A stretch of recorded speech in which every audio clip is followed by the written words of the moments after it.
Welcome back. हमारे साथ हैं हर्ष ठाकर और उनसे हम बात करेंगे न सिर्फ आज के मैच के बारे में बल्कि और जो प्रिडिक्शंस वो हमें अगर कोई देना चाहते हैं तो उसके लिए हम उनसे जुड़ेंगे। तो Harsh, hello, how are you and welcome to the show.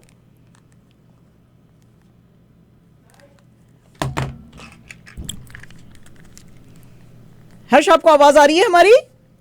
हाँ, I can hear you. Can you hear me? या I can hear you now. Okay, तो आप तो बड़े आज लग रहे हो prim and proper and you are wearing Majid भाई's favorite color.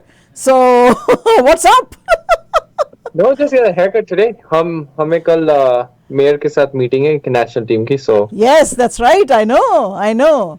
बिल्कुल बिल्कुल, आप लोग जो है ब्रैम्पटन के मेयर से कल मिल रहे हैं। आपकी पूरी टीम वहाँ पे होने वाली है and our team is also going to be there to cover that event. तो आपका क्या है वो कल का इवेंट, क्या है आपका मेयर के साथ, क्या आपकी बात होने वाली है वहाँ पे?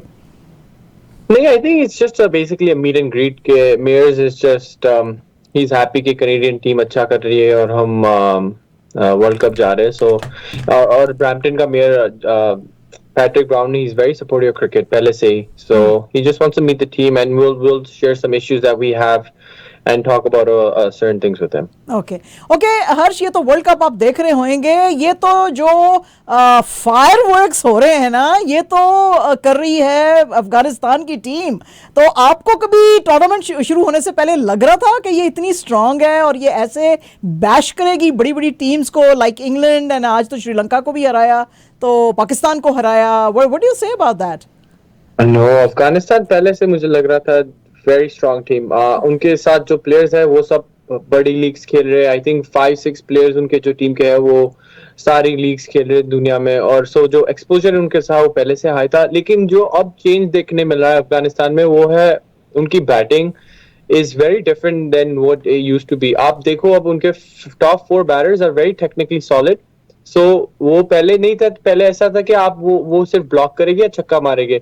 लेकिन if you see them now, they are very like the way they approach a chase, वो सब एक मेथड है जो जैसे बैटिंग करते हैं। ऐसे नहीं कि सब आए मारा और आउट हो गए, लेकिन आप उनके टॉप 3 बैट्समैन और वेरी टेक्निकली सॉलिड बैट्समैन। तो आपको क्या लग रहा है कि सबसे इसमें जो स्ट्रांग हैं वो कौन से हैं? आपके अपने पर्सनल फेवरेट कौन से हैं? आपको लग रहा है कि ये बहुत इंप्रूव किए हैं इन लोगों ने गेम, बहुत, ये 2 बैट्समैन या ये 1 बैट्समैन या कि ये वाला बॉलर जो है इसने अपना टेक्निक बहुत एनहांस किया है, वो कौन से कुछ प्लेयर्स हैं जिनका आप नेम करना चाहते हैं? Well, obviously Gurbaz. I think Gurbaz is a heck of a talent. मैंने उससे अभी नहीं देखा, मैंने वो 2-3 साल पहले देखा था T20 लीग्स में। I've been a big fan of Gurbaz. जैसे वो बैटिंग करता है। Ibrahim Zadran, very good young player. They are, I would say those 2 batsmen are probably my favorite batsmen in that team. And the bowler? Bowler obviously Rashid Khan. Top class, Mujib, obviously, Mohammad Nabi, even the Fazal Farooqi, the left arm seamer, वो GT20 में भी वैसे आया था। They're all very, very good, solid top bowlers. आप जो ये अफगानिस्तान की इस वक्त टीम है, जब ये G20 में आए थे ये लड़के, तो इनमें से आप किसी के साथ खेले थे पर्सनली? आपका कुछ रेपो रहा इनके साथ? नहीं, हमारी टीम में नवीन उल-हक खेलने वाला था, लेकिन नवीन उल-हक इंजर्ड हो गया था। फजल फरूकी वो किसी और टीम के लिए खेल रहा था, लेकिन मेरी इंटरेक्शन किसी से नहीं हुई ऐसे पर्सनली। ओके, अच्छा, ये अब आप मुझे बताएं कि अब थोड़े से मैचेस रह गए हैं हर्ष, आपको क्या लग रहा है कि इंडिया तो वैसे फाइनल्स में जा रहा है, उसके साथ और कौन सी 2 टीम्स जो हैं जा सकती हैं और उनका टेक्निकल प्रोएस क्या है? तो टेक्निकल पॉइंट्स पे बात करेंगे और देखेंगे कौन सी आपको लग रहा है 3 टीम्स अब आगे जाएंगी।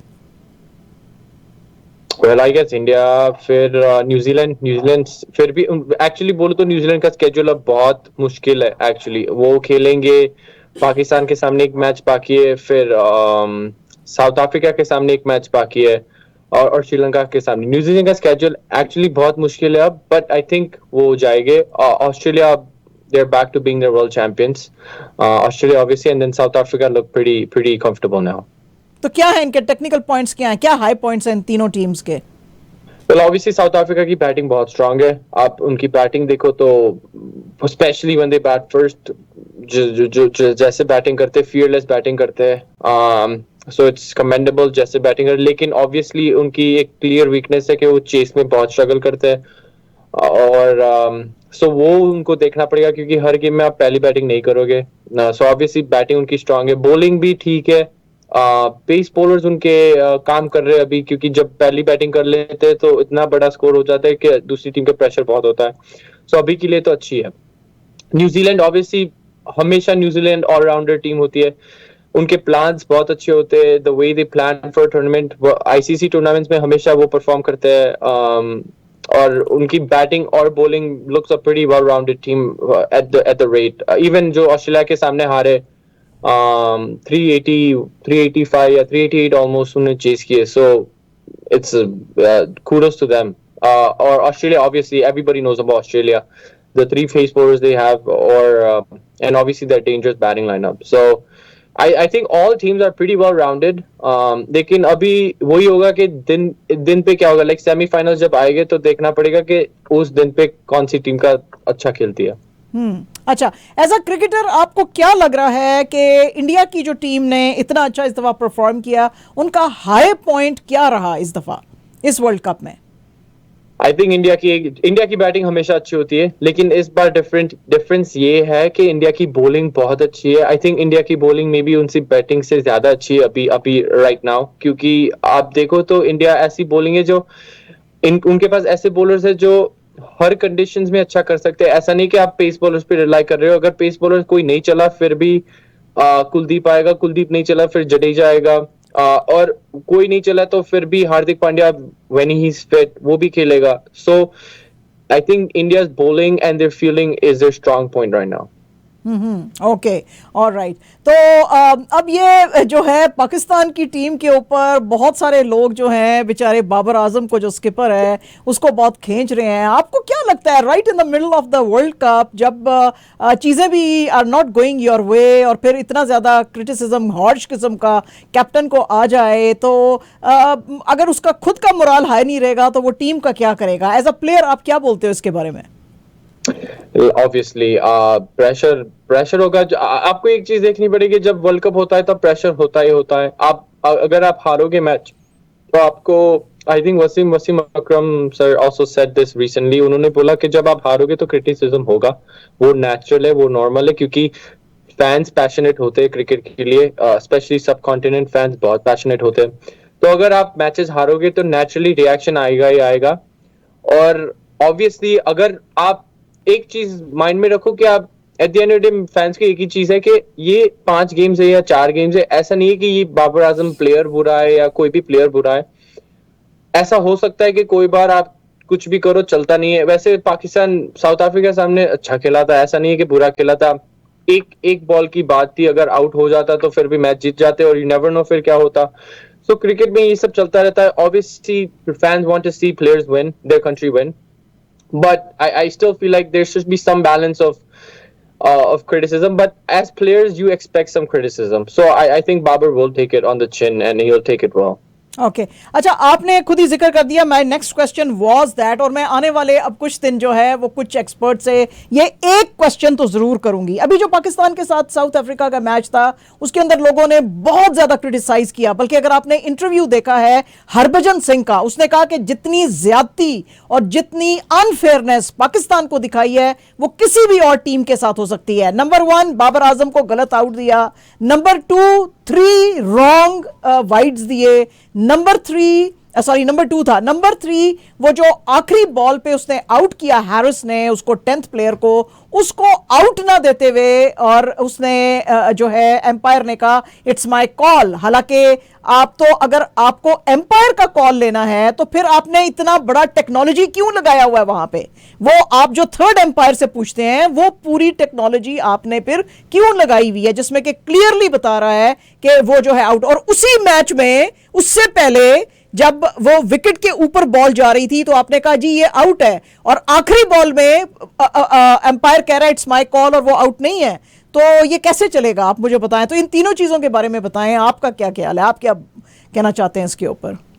मैंने देखा ये, मैंने पहले देखा कि ये डीआरएस कैसे चलता है और ये जो हॉकाई दिखाता है वो कैसे चलता है। आप देखो तो उसका आई थिंक ये अंपायर कॉल ठीक कॉल है, क्योंकि अगर आप अंपायर कॉल निकाल दोगे, अगर आप ऐसा कर दोगे कि जब बॉल किसी की स्टंप पे लगे आउट होगा, तो जो एरिया होता है ना एलबीडब्ल्यू का वो बहुत बड़ा बन जाता है, बहुत ही बड़ा बन जाता है, मतलब almost 60% of all decisions will be out then, क्योंकि वो प्रोजेक्टेड दिखाता है। ऐसा नहीं है कि वो बॉल लगेगा ही लगेगा, ऐसा है कि ये प्रोजेक्शन है कि इधर लगा है बॉल और बॉल इतना जाएगा, और उसमें इतना भी है कि 2% एरर भी होता है।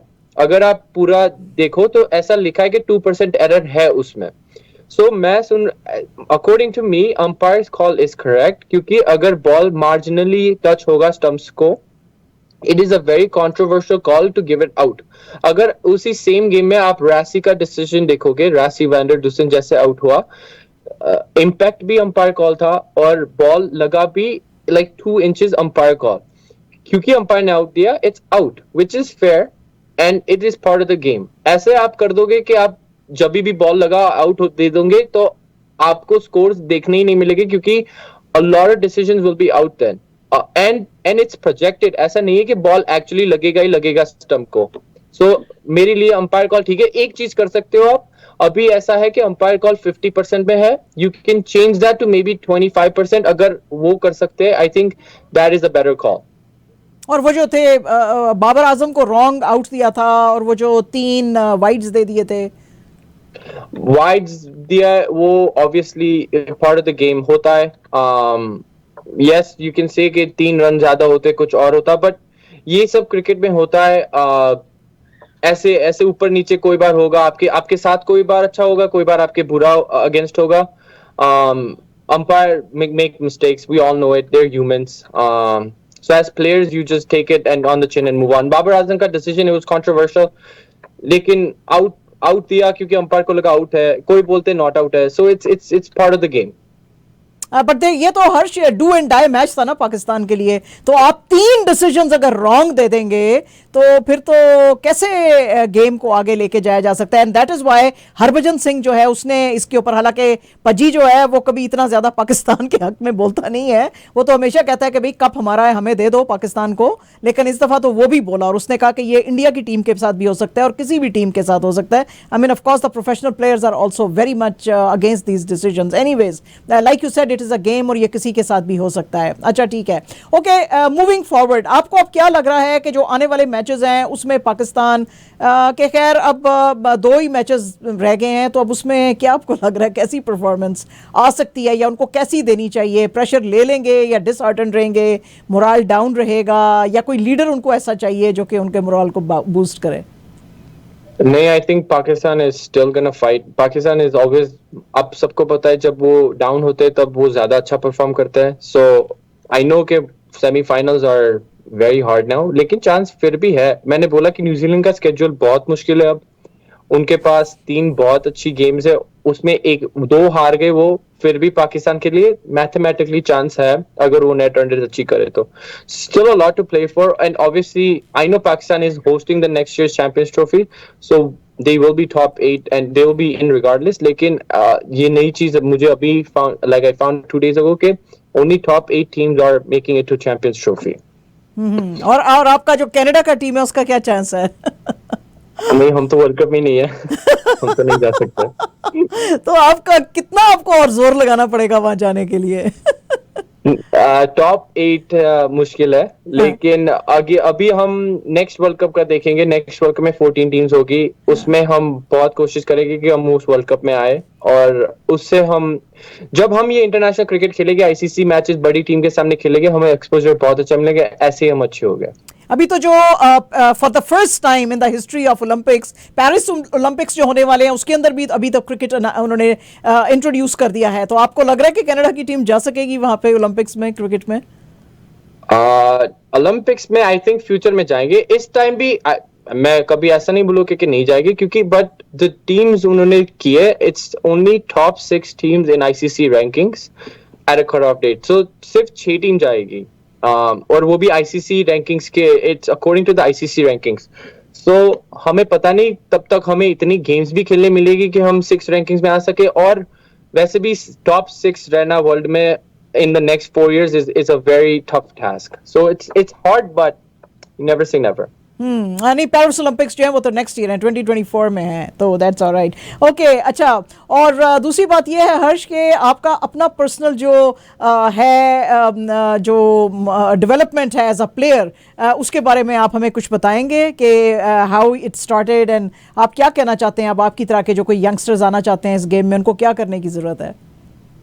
वेल मेरा फुल क्रिकेट कनाडा में ही खेला हूँ। ऐसा मैं बॉर्न नहीं हुआ था इधर, but we move to Canada when I was about 6 or 7 years old।